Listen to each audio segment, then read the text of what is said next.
E20 ಫಾರ್ಮುಲಾದೊಂದಿಗೆ ಕೇಂದ್ರ ಸರ್ಕಾರ ಇದೀಗ ಒಂದು ಹೊಸದೊಂದು ಪ್ರಯತ್ನಕ್ಕೆ ಮುಂದಾಗಿರುವಂಥದ್ದು. ಪೆಟ್ರೋಲ್ನಲ್ಲಿ ಅಂದರೆ ನೈಜ ಪೆಟ್ರೋಲ್ನಲ್ಲಿ, ಶುದ್ಧ ಪೆಟ್ರೋಲ್ನಲ್ಲಿ 20% ಎಥೆನಾಲನ್ನು ಮಿಶ್ರಣ ಮಾಡಿ ಇದೀಗ ಎಲ್ಲ ಪೆಟ್ರೋಲ್ ಬಂಕ್ಗಳಲ್ಲಿ ಒಂದು ಮಾರಾಟ ಮಾಡ್ತಾ ಇರುವಂಥದ್ದು, ಪೂರೈಕೆ ಮಾಡ್ತಾ ಇರುವಂಥದ್ದು.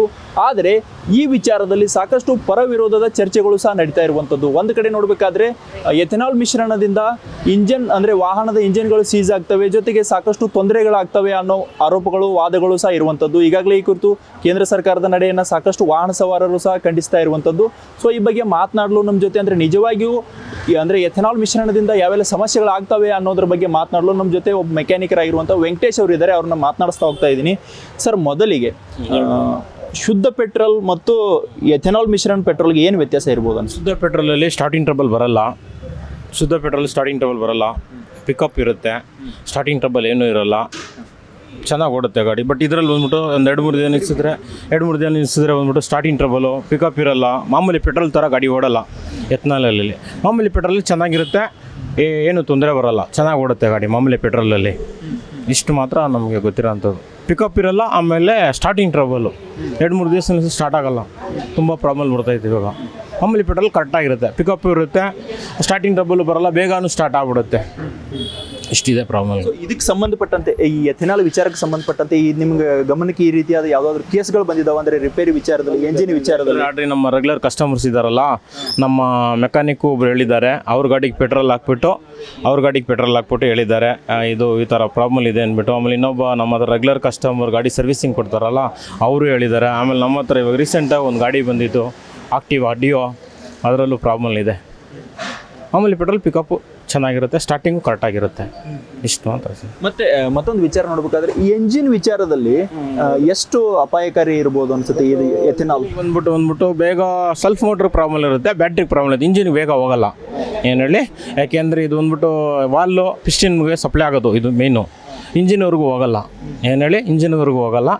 ಇಷ್ಟು ಬರುತ್ತೆ, ವಾಲ್ ಪ್ರಾಬ್ಲಮ್ ಬರುತ್ತೆ, ಬೋರು ಕಂಪ್ರೆಸರ್ ಪ್ರಾಬ್ಲಮ್ ಬರುತ್ತೆ, ಇಷ್ಟು ಬರುತ್ತೆ.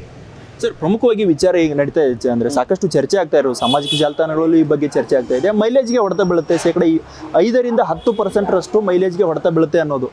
ಗಾಡಿನೇ ಪಿಕಪ್ ಇರಲ್ಲ ಸರ್, ಅದರಿಂದ ಏನಾಗುತ್ತೆ, ಡ್ರಾಪ್ ಆಗುತ್ತೆ. ಕರೆಕ್ಟಾಗಿ ರೈಸ್ ಆದರೆ ಏನಾಗುತ್ತೆ, ಏನೂ ಬರೋಲ್ಲ ಪ್ರಾಬ್ಲಮ್ಮು. ಗಾಡಿನೇ ಸರಿಯಾಗಿ ರೈಸ್ ಆಗಲ್ಲ. ಮಾಮೂಲಿ ಪೆಟ್ರೋಲ್ ಕರೆಕ್ಟಾಗಿ ರೈಸ್ ಆಗುತ್ತೆ, ಈ ಪೆಟ್ರೋಲಲ್ಲಿ ಬಂದ್ಬಿಟ್ಟು ಕರೆಕ್ಟಾಗಿ ರೈಸ್ ಆಗಲ್ಲ.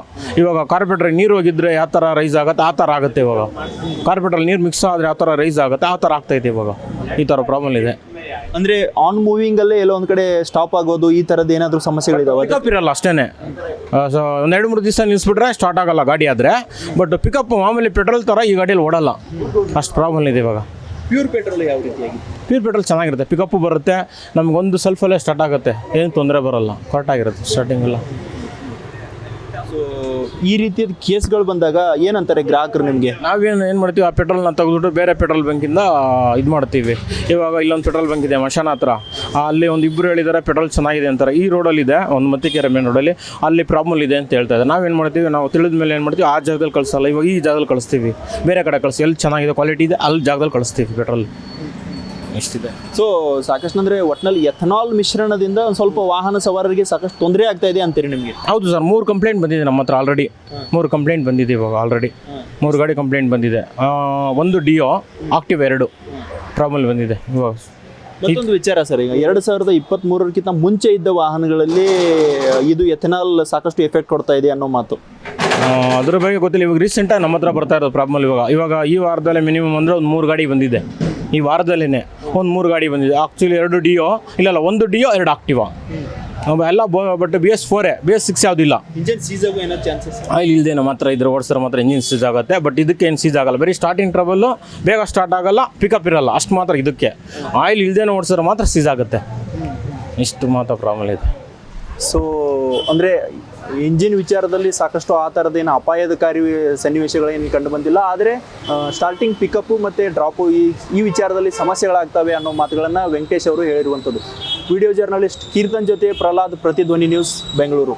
ಹೆಚ್ಚಿನ ವಿಡಿಯೋಗಳಿಗೆ ಪ್ರತಿಧ್ವನಿ ಯೂಟ್ಯೂಬ್ ಚಾನೆಲ್ ಸಬ್ಸ್ಕ್ರೈಬ್ ಮಾಡಿ, ಬೆಲ್ ಐಕಾನ್ ಕ್ಲಿಕ್ ಮಾಡಿ.